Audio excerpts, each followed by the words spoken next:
Gue Lia. Di cerita kali ini, gue mau membahas perjalanan pertama kali gue nanjak gunung yang beneran gunung. Kalau yang udah follow gue di akun Instagram gue, pasti tahu kalau sebelumnya gue juga udah suka naik gunung. Belum lama sih ya, kalau dihitung dari sekarang kurang lebih sejak 1 tahun yang lalu gue mulai suka nanjak. Dan ya, gak lain dan gak bukan cowok gue sendiri yang udah bikin gue memasuki dunia pendakian ini. Tapi gunung-gunung yang gue daki pada saat itu hanya di sekitaran Bogor aja, kayak Gunung Kuta, Kawah Ratu, Curug Ciberem yang letaknya di Gunung Gede Pangrango, Bukit Panisan, Gunung Butik, dan Gunung Ciputri.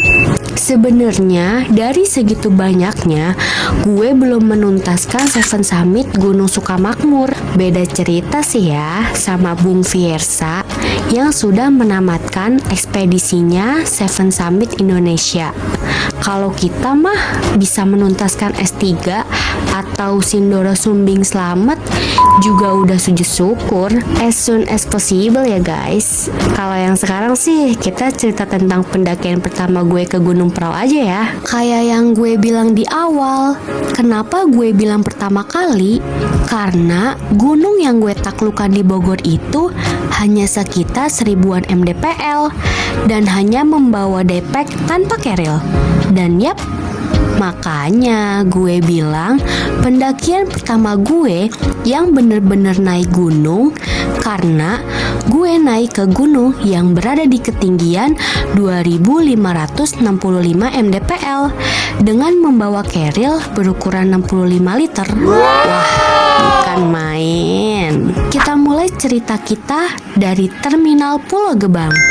Gue berangkat dengan cowok gue dan 3 temannya yang kebetulan udah kenal juga sih. Dia ada Nona, Ditra, dan Rangga. Di antara mereka berempat, cuman gue dan Rangga yang baru pemula naik gunung. Tapi karena partnernya mereka, jadi no drama-drama club sih, hahaha. Perjalanan kurang lebih selama 12 jam, sudah sampai di base camp. Alhamdulillah pada saat itu cuaca cerah banget. Jujur gue sebenarnya sempat worry sih, karena kan lagi musim hujan ya. Padahal seharusnya bulan Mei itu memasuki musim panas.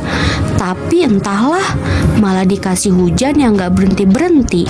Untungnya alam merestui kita pada saat itu. Di base camp lumayan sepi, padahal libur 4 hari. Kita udah sempet dugun-dugun karena takut gak kebagian tempat. Ternyata malah di luar dugaan, masih banyak kamar kosong. Begitu sampai, gue langsung ngasuh bentar sih. Dan 2 orang pergi ke Indomaret buat beli air putih dan belanja kebutuhan lainnya. Setelah 2 jam prepare, kita mulai siap-siap untuk nanjak di jam 10.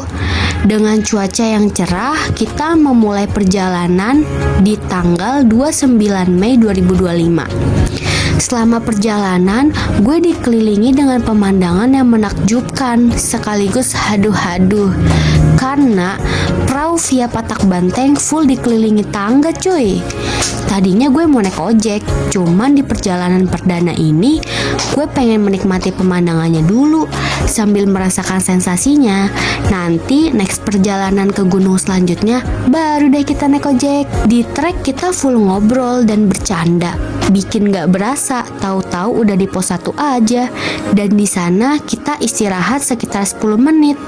Padahal selama menuju pos 1 juga udah banyak istirahatnya sih, hahaha. Ya maklum ya, namanya pemula. Setelah 10 menit, gue melanjutkan perjalanan. Jujur sempat pesimis sih, ini bisa nggak ya gue sampai puncak?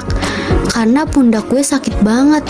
Padahal udah dipasang 2 pembalut di pundak, tapi masih berasa sakitnya. Akhirnya karena partner mendaki gue ini santai, ya jadinya ya udah, kalau gue merasa nggak kuat, gue istirahat. Begitupun sebaliknya.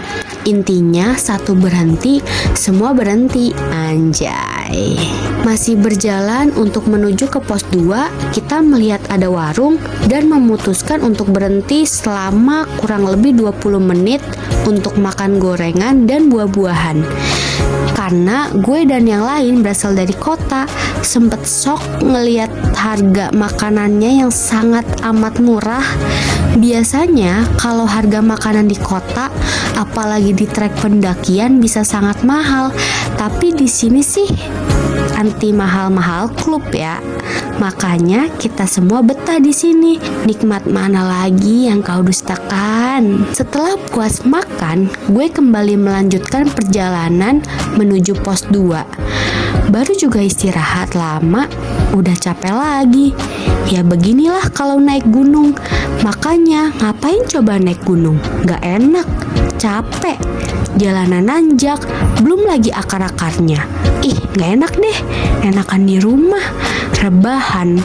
Kira-kira begitulah suara hati gue selama di trek. Tapi begitu sampai pos 2, wow, ternyata gue bisa juga ya. Sampai di pos 2, kita foto dulu buat validasi dan bahan makanan di sosial media. Hahaha. Karena Plang di pos 2 ini terkenal banget di pendakian Gunung Prau via Patak Banteng. Jadi wajib untuk diabadikan. Lagi dan lagi ekspektasi gue pada saat itu, gue kira Gunung Prau rame banget. Kenapa begitu? Karena bulan Mei itu kan ada 2 kali libur panjang ya. Dan di libur panjang yang pertama itu bukan main ramenya. Ya gue berekspektasinya bakalan rame banget juga ya. Tapi lagi dan lagi emang semesta sedang berpihak ke gue. Jadinya gak dikasih begitu rame deh. Gunung Prau via Patak Banteng ini terbagi menjadi 2 jalur. Ada jalur lama dan jalur baru. Awalnya gue dan tim sempet bingung mau lewat mana. Tapi after lihat mapsnya, ternyata kalau lewat jalur baru memang lumayan banyak landainya, kayak yang dibilang orang-orang TikTok. Tapi 2 kali lebih lama karena jalur baru ini dia muterin tebing gitu.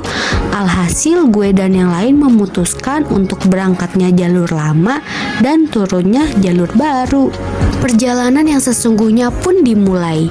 Baru juga awal, gue langsung disuguhkan dengan trek yang penuh dengan akar lebat dan menjulang. Sisi pesimis yang sempat terkubur itu kini kembali lagi. Bisa nggak ya gue melewati jalur ini dengan membawa keril dengan bobot 65 liter? Selama perjalanan yang lain ngobrol, tapi gue mulai agak sedikit diem karena capek. Dan rasanya nggak enak untuk bilang istirahat dulu deh. Itu mulai muncul. Padahal awalnya kalau gue capek tinggal bilang.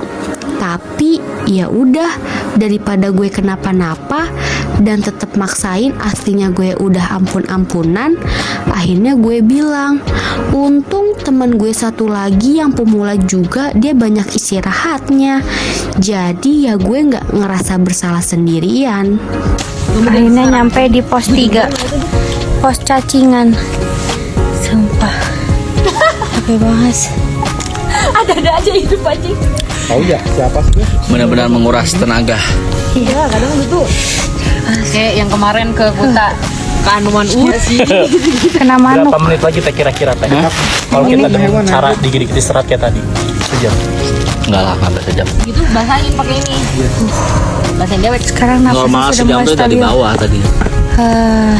Ini air yang ada. Yang ngomong prau, cocok buat pemula. Tuh goblok tuh. Jam berapa sekarang? Jam berapa? Cing. 12 aja gitu naik. Gimana rasanya? Aku enggak. Manifestasi Wol. Anak baru. Gak berasa waktu terasa begitu cepat. Perjalanan menuju puncak sudah tinggal beberapa langkah lagi. Segala hal yang gue takutin dan cemasin sudah tergantikan dengan rasa bahagia. Ingat kalimat gue yang gue bilang kalau naik gunung itu capek banget, enakan di rumah tidur. Tapi Begitu sampai puncak, semuanya terbayar.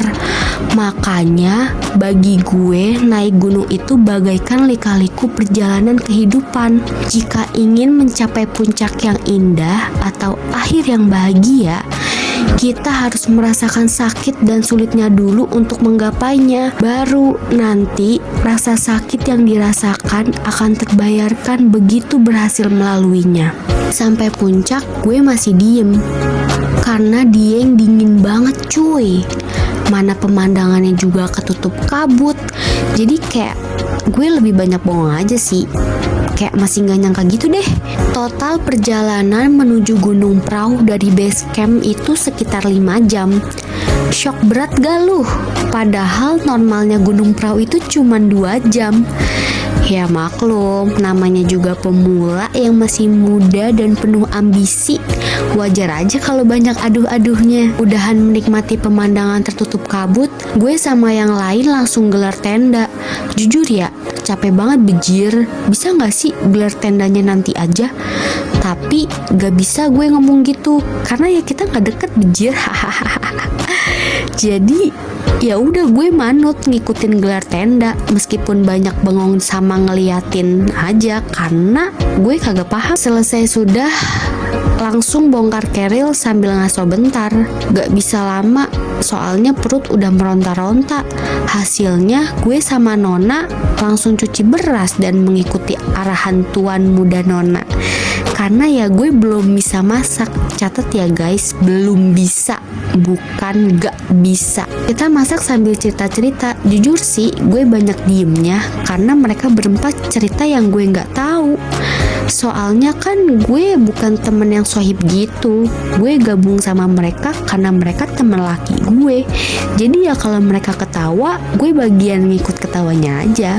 Lagi dan lagi, gue gak capek bilang kalau pada saat itu beneran semesta lagi berpihak ke gue. Kenapa? Di jam 4 atau jam 5 yang tadinya pemandangan ketutup kabut, itu langsung dikasih pemandangan gagahnya Gunung Sindoro dan bereret pegunungan Jawa Tengah lainnya. Gila, gue mau nangis, gak sanggup cuy, karena dingin banget. Akhirnya cuman bisa bengong lagi. Kayaknya hobi gue di gunung kebanyakan bengong dah. Tapi beneran, secantik itu pemandangannya. Gue sampai harus banyak foto-foto, bodo amat. Semua orang juga harus ikut menyaksikan betapa cantiknya pemandangan yang gue lihat secara langsung pada saat itu. Gak berasa kelamaan menikmati pemandangan sampai akhirnya udah malam. Gue gak banyak ambil footage malam karena udah capek kali ya.